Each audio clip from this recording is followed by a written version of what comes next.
Welcome back to today's Explainer. We're going to jump right in and unpack a brief, but honestly, just a deeply moving memoir excerpt from a piece titled The Storm and the Sovereign Kiran. Sometimes it only takes a few sentences to capture the entire spectrum of the human experience. And in this Explainer, we're going to look at exactly how the author crafts the sweeping narrative of profound loss, sheer resilience, and unexpected new beginnings. Literally all in just a handful of words. It's an absolute masterclass in memoir writing, and it teaches us how we can frame those unpredictable moments in our own lives. I am so excited to guide you through this one. Okay, so let's dive into this incredibly powerful quote from the text.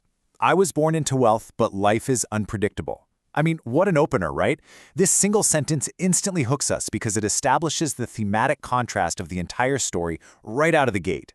The author starts by placing us on solid ground, the comfort and certainty of wealth, and then immediately pulls the rug out from under us with that one crucial word, but. It's basically a warning. It tells us that no amount of privilege can shield us from the absolute unpredictability of life. The stage is completely set for a dramatic shift.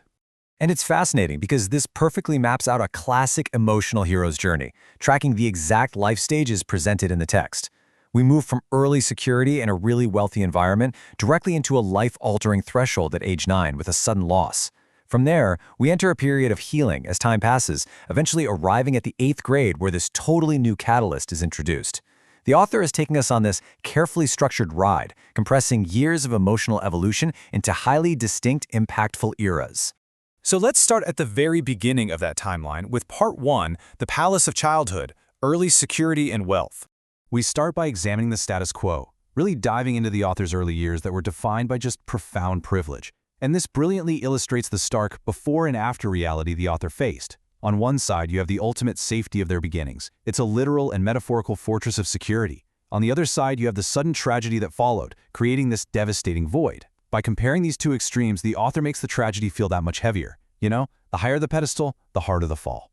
If we look closely at the text, the author paints this palace using some very specific details. It wasn't just a nice house. The text literally says it felt like a palace.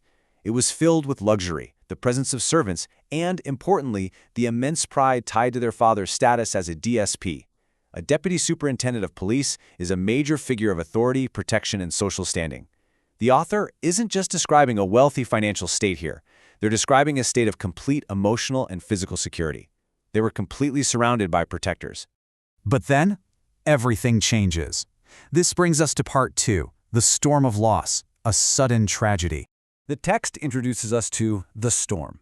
Now, obviously, the author uses the word storm not to describe actual weather, but as a heavy, deliberate metaphor for the sudden, chaotic loss of their father. Think about it. A storm is a force of nature. It can't be negotiated with, it can't be bought off with wealth, and it certainly can't be arrested by a DSP. It simply sweeps in and destroys. This metaphor just perfectly encapsulates the feeling of sudden grief. It's a chaotic, overwhelming force that changes absolutely everything in its path. And the absolutely crucial point here is this number, 9. The author was only 9 years old when this massive tragedy hit. Why does the text make sure to tell us the exact age? Because it emphasizes the incredible vulnerability of the narrator.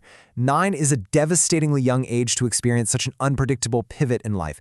At 9, you still view your parents as invincible superheroes, especially a father who is a high-ranking officer of the law. Stripping away that ultimate protector at such a formative age, that is a shattering experience. But importantly, the story doesn't end in the wreckage. We enter Part 3, A Mother's Resilience, Standing Tall. This is honestly one of the most striking lines in the excerpt. Think back to the metaphor of the storm we just talked about. A storm knocks things down, right? It flattens entire landscapes. But look at the text. But my mother stood tall. She nurtured me through it all. The text highlights the mother's incredible strength in the face of this absolute disaster. She becomes the counterforce to the storm. Where the storm destroyed, she nurtured. Focusing on her deliberate actions to stand tall highlights her refusal to be broken. She provided the safe harbor that a 9-year-old so desperately needed to survive that level of grief. Which means we're now ready to cross the threshold into Part 4, The Catalyst Named Kiran, a New Chapter. And let's be real, transitioning into the 8th grade is enough of a chaotic storm on its own for most of us, but for the author, it marked something entirely different. The pacing of the text shifts dramatically here. The author writes, "Time passed and I grew up." In just a few words, the narrative hits fast forward, compressing what must have been years of a complex healing process into these specific stages. Time passing, growing up, until boom, we suddenly hit the brakes and reach the 8th grade. The author does this intentionally. It signals that the period of pure grief is transitioning. We're moving out of the era of just surviving the storm and into a brand new era of discovery. And then the excerpt drops this on us. Then came the 8th grade, a day that altered my life forever.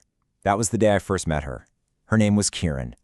The text builds immense suspense around this single day simply by introducing this name right at the very end. Notice the shift in tone. We started with tragedy, but now the phrase altered my life forever carries a completely different, almost electric weight. It pivots the entire genre of this memory from a story of childhood loss into a story of an awakening. And the author brilliantly cuts the excerpt right there. How exactly does Kieran alter this life forever? I mean, talk about a cliffhanger. As we wrap up this explainer, we realize the text deliberately forces us to lean in. We're left asking, what kind of impact is this new figure going to have on a life that's already been marked by such extreme privilege and such profound, earth-shattering loss? Will Kieran be another storm or a completely new kind of palace? It's a question that completely rewires our expectations, and it leaves us absolutely desperate to turn the page and find out.